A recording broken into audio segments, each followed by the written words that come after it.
नमस्कार दोस्तों, स्वागत है आप सभी का डेली करंट अफेयर्स के इस वीडियो में, जहां हमने 8 जुलाई 2020 से संबंधित सभी महत्वपूर्ण घटनाओं पर चर्चा की है। तो चलिए स्टार्ट करते हैं हम अपना आज का वीडियो। यदि आपको वीडियो पसंद आता है तो आप इसे लाइक अवश्य करें।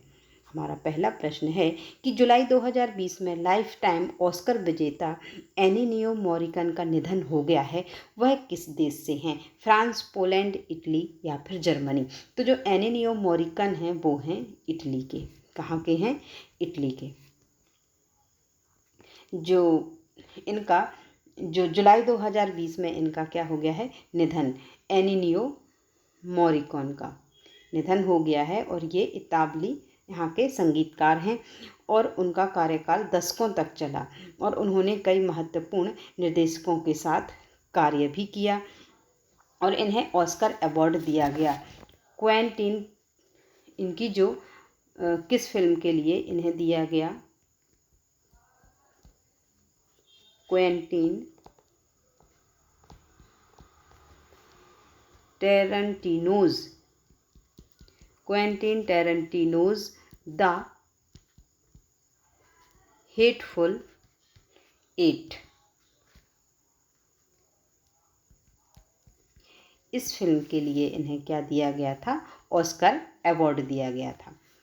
अब हम बात करते हैं इटली की। तो इटली की जो राजधानी है वो है रोम। यहाँ का राष्ट्रीय खेल है फुटबॉल। यहाँ की मुद्रा है इतावली लीरा, जो कि 0.000138 इंडियन रुपीज़, भारतीय रुपये के बराबर है। यहाँ के जो राष्ट्रपति हैं वो हैं सर्जियो माटेरेला।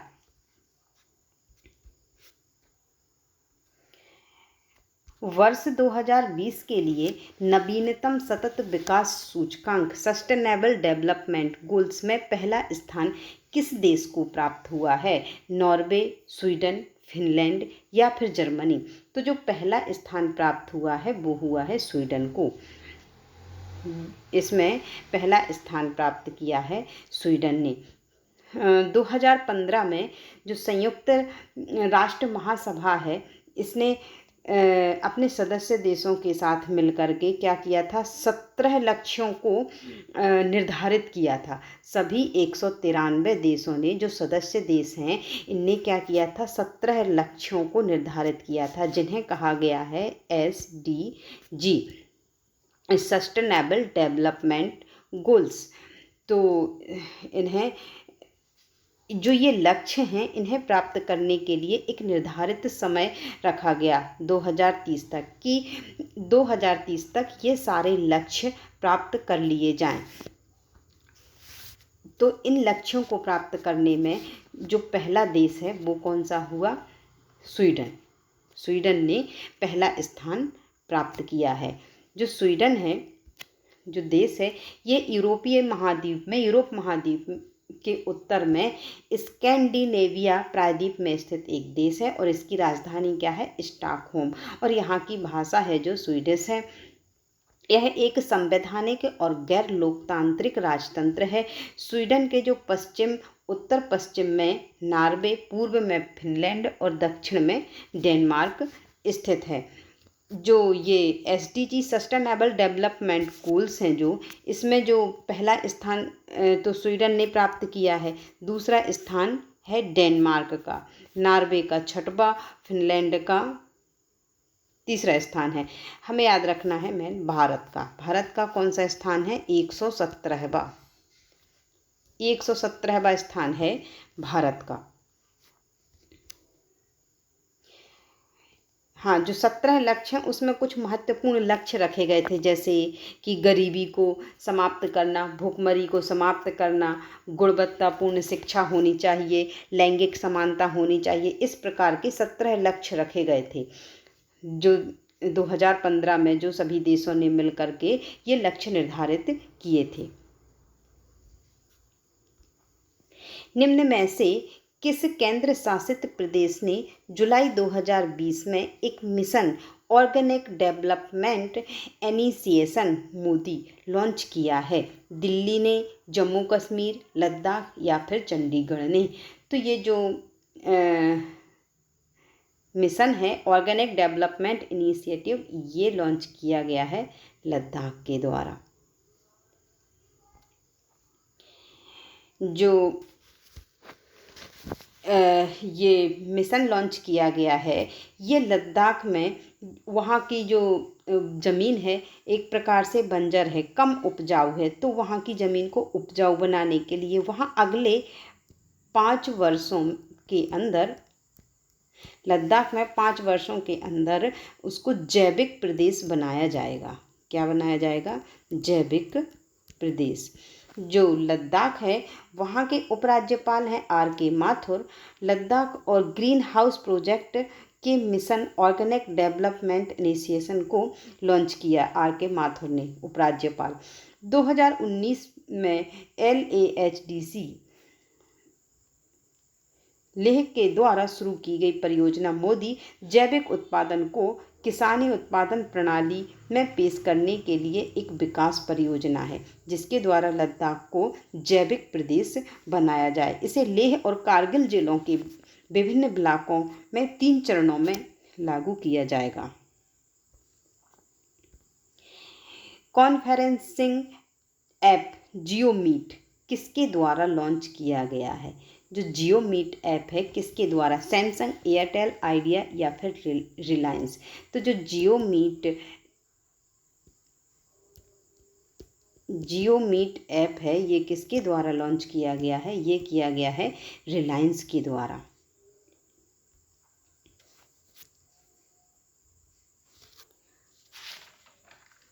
जो रिलायंस जियो ने जियो मीट नाम का एक नया वीडियो कॉन्फ्रेंसिंग ऐप लॉन्च किया है और इस ऐप में होस्ट सहित लगभग 100 लोग एक साथ वीडियो कॉल कर सकेंगे और यह अनलिमिटेड है। जो इसमें क्या होगा, इसमें कोई समय सीमा तय नहीं की गई है, बल्कि जो चीनी ऐप जूम था, जो वीडियो कॉन्फ्रेंसिंग ऐप था जूम, इसमें क्या था, इसमें समय सीमा निर्धारित की गई थी कि केवल मात्र 40 मिनट ही फ्री टाइम रहेगा जो इसमें वीडियो कॉन्फ्रेंसिंग की जाएगी। लेकिन जो जियो मीट वीडियो कॉन्फ्रेंसिंग ऐप है इसमें कोई टाइम निर्धारित नहीं किया गया है, ये अनलिमिटेड है और इसमें लगभग 100 लोग एक साथ वीडियो कॉन्फ्रेंसिंग कर सकेंगे। यह एक महत्वपूर्ण ऐप है और लोग इसको बहुत पसंद भी कर रहे हैं।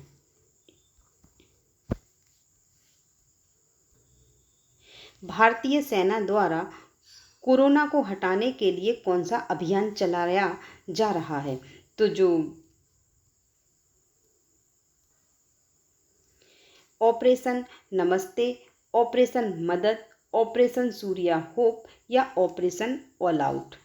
तो जो कोरोना को हटाने के लिए भारतीय सैनिकों के द्वारा जो ऑपरेशन चलाया जा रहा है वो है ऑपरेशन नमस्ते।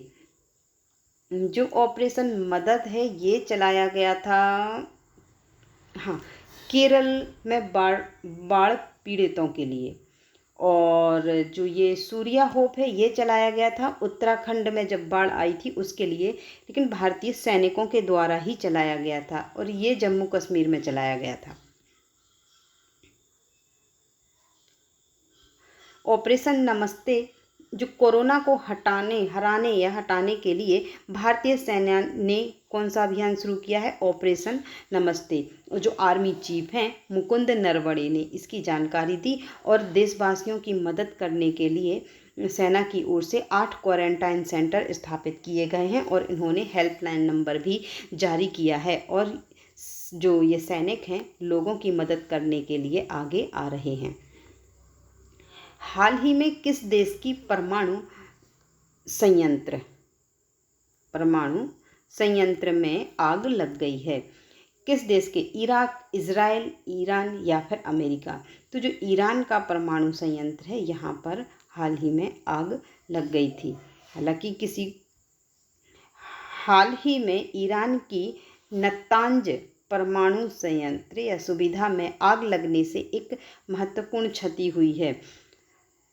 जो ईरान है यहाँ की राजधानी है तेहरान, मुद्रा ईरानी तोमन, राष्ट्रपति हैं यहाँ के हसन रूहानी। यहाँ का राष्ट्रीय खेल है फ्री स्टाइल कुश्ती। निम्न में से किस देश की भविष्य की रक्षा तकनीकी आवश्यकताओं को पूरा करने के लिए आईआईटी हैदराबाद में एक रिसर्च सेल स्थापित करने जा रहा है? इसरो, HAL, DRDO या फिर रक्षा खुफिया यूनियन? तो ये है DRDO, रक्षा अनुसंधान विकास संगठन के द्वारा।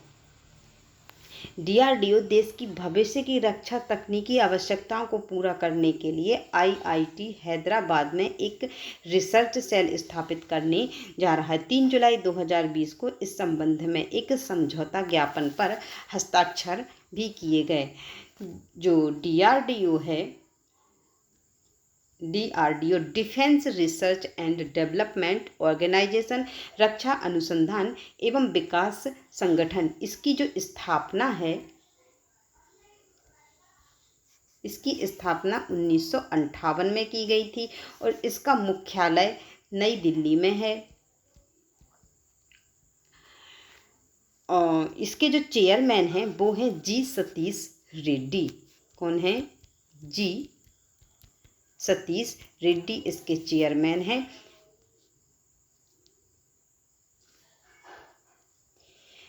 जुलाई 2020 में किसने रेलवे बोर्ड के महानिदेशक रेलवे स्वास्थ्य सेवाओं के रूप में कार्यभार संभाला है? Doctor Naresh Trehan, doctor Vishnu Nanda, doctor Ashok Rajagopal, doctor Deepak Chopra. तो ये महानिदेशक के रूप में कार्यभार संभाला है डॉक्टर विष्णु नंदा ने। जो डॉक्टर विष्णु नंदा ने रेलवे बोर्ड के महानिदेशक, स्वास्थ्य सेवाओं के महानिदेशक के रूप में कार्यभार संभाला है। इससे पहले जो इनके स्थान पर थे वो, इससे पहले ये जो डॉक्टर विष्णु नंदा हैं ये दक्षिण रेलवे के प्रधान मुख्य चिकित्सा निदेशक के रूप में कार्य कर रहे थे और अब इन्हें रेलवे बोर्ड के महानिदेशक, स्वास्थ्य सेवाओं के महानिदेशक के रूप में कार्यभार संभाल लिया है।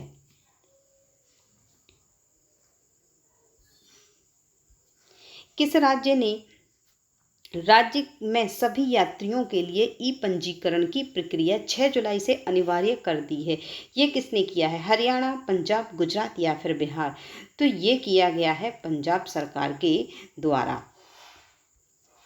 पंजाब ने राज्य में सभी यात्रियों के लिए ई पंजीकरण की प्रक्रिया 6 जुलाई से अनिवार्य कर दी है। यात्रियों को राज्य में प्रवेश करने से पहले कोबा ऐप के माध्यम से या फिर राज्य सरकार के आधिकारिक जो वेबसाइट है, वेब लिंक है, उसके माध्यम से ऑनलाइन पंजीकरण करना होगा। और ई पंजीकरण का उद्देश्य क्या है कि जो सीमा चौकियों पर या जगह जगह जो भीड़ लगती है या लंबी कतार लगती है, तो इस कारण से लोगों को असुविधा से बचाना और लोगों को इकट्ठा भीड़ जमा करने से भी बचाना है। इसलिए पंजाब सरकार ने सभी यात्रियों के लिए ई पंजीकरण की सुविधा कर दी है। इसके लिए इन्होंने एक वेब लिंक भी दी है और ये ऐप भी दिया है। इसके माध्यम से यात्री अपना पंजीकरण कर सकते हैं।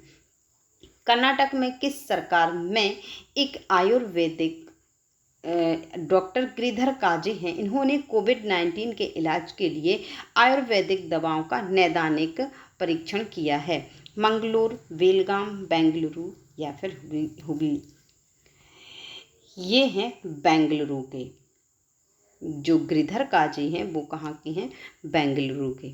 और इन्होंने कर्नाटक के एक आयुर्वेदिक डॉक्टर गिरिधर काजे ने कोविड-19 के इलाज के लिए आयुर्वेदिक दवाओं का नैदानिक परीक्षण किया है और ट्रायल को जो बेंगलुरु मेडिकल कॉलेज की एथिक्स जो कमेटी है उसने मंजूरी भी दी है। इन्होंने इसमें कई उपाय बताए हैं कि हम किस प्रकार से अपनी इम्यूनिटी बढ़ा सकते हैं और इन रोगों से लड़ सकते हैं। आज के वीडियो में बस इतना ही। हम अपना वीडियो करते हैं यहीं पर समाप्त और मिलते हैं अपने कल के वीडियो में। यदि आपको वीडियो पसंद आता है तो आप इसे लाइक करें और हमारे चैनल को सब्सक्राइब अवश्य करें। वीडियो देखने के लिए आपका बहुत बहुत धन्यवाद।